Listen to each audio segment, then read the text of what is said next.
The World Wide Web Consortium describes CSS as a simple mechanism for adding style to web documents. Håkon Wium Lie, the creator of CSS, explains, CSS describes how web pages are presented, on screens, in print, or read out loud. CSS, an acronym for Cascading Style Sheets, can be used to style HTML pages and other documents written in markup language such as XML and SVG. In this video, we are going to discuss how CSS is used with HTML. To view HTML documents, we use a web browser. Different web browsers have default styling for HTML documents. We can use CSS to style beyond any particular web browser's default styling. With that in mind, let's look at a brief history of CSS. As mentioned previously, CSS was created by Håkon Wium Lie while working at CERN, a few years after Tim Berners-Lee introduced HTML to the world. Håkon recognized the need to incorporate style into HTML documents. The idea was, if web pages were to be used by the mass populace, they'd need to be more appealing to the eye. Tim Berners-Lee's reason for creating HTML was to make a technology being used by mostly physicists available to the world. Håkon realized the mission could potentially fail if HTML pages couldn't be styled. At the time of its conception, there were a number of styling languages being used for different browsers. While web pages looked more appealing than a pure HTML web page, a unified language was needed to enhance the experience of creating and viewing web pages. In comes CSS.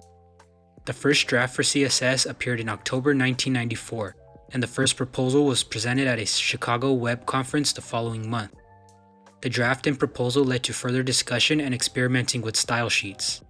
In the spring of 1995, CSS presentations were made at the World Wide Web Conference. The www-style mailing list was created and allowed further developments to be discussed. Toward the end of the year, the Worldwide Consortium was established and included a HTML editorial review board that made CSS a work item for the group.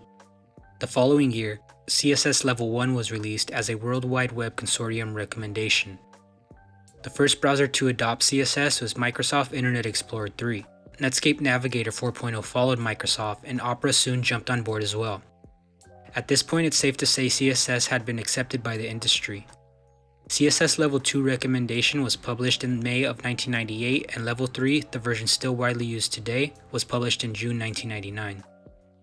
Today, CSS is used to style text, create layouts, create animations or effects, as well as to provide a different layout depending on the device in which the website is being viewed on. Styling can be applied to elements or specified groups of elements. We'll go more into detail on these topics in future videos. CSS syntax is pretty straightforward and easy to absorb. Essentially, CSS can be broken into selectors and declarations. The selector is used to select which element or group of elements to style.